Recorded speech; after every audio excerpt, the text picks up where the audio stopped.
সরস্বতী সেনগুপ্ত। আমি রেইকি এবং অ্যাঞ্জেল থেরাপির মাস্টার টিচার। আমাদের নাভির ঠিক 1 ইঞ্চি নিচে থাকে আমাদের স্বাধিষ্ঠান চক্র। স্বাধিষ্ঠান চক্র মানে হচ্ছে স্ব অধিষ্ঠান বলে, যেখানে নিজে আমরা থাকি, আমাদের মন যেখানে থাকে সেটা হচ্ছে স্বাধিষ্ঠান বা স্ব অধিষ্ঠান বা স্যাক্রাল চক্র।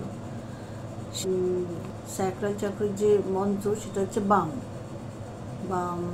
আমি আগের দিন দেখিয়েছি যে ওটা যদি কারোর নার্ভাস মানে হঠাৎ করে নার্ভাস ব্রেকডাউন হয় বা হাত ফাত কাঁপে বা শরীর বুক ধরাস ধরাস করে, তখন কিছু না করে সেফ যারা রেইকি জানে আর কি, তাদের ওই নাভির নিচে দুটো দিকে দুটো হাত দিয়ে চুপচাপ শুয়ে থাকলে মানে রেইকি যে ভাইব্রেশনটা হাত থেকে বেরোয় তাতেই অনেক অনেক সুস্থ হয়। এবং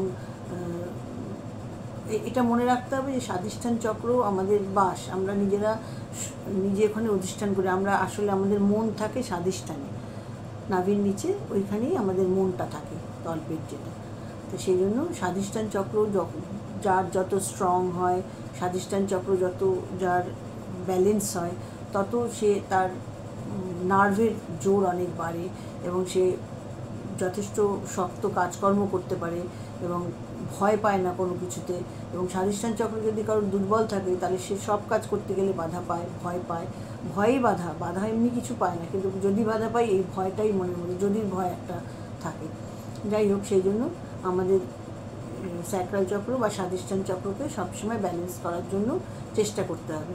যে আমরা যেদিনকে রেইকি প্র্যাকটিস করতে পারছি না কোনো অনেক সাংসারিক অনেক অসুবিধার মধ্যে, তখনও আমাদের স্বাধিষ্ঠান চক্র, আজ্ঞাচক্র এবং যেটাকে বলে 13-14 পয়েন্ট, সেইগুলোকে আমাদের অবশ্যই করতে হয়। যখন আমাদের ক্লাসে আমরা শিখিয়ে দিই কোন কোন সময় কোন কোন পয়েন্টগুলো অবশ্যই একবার করে নিতে হয় অল্প সময়ের জন্য হলেও।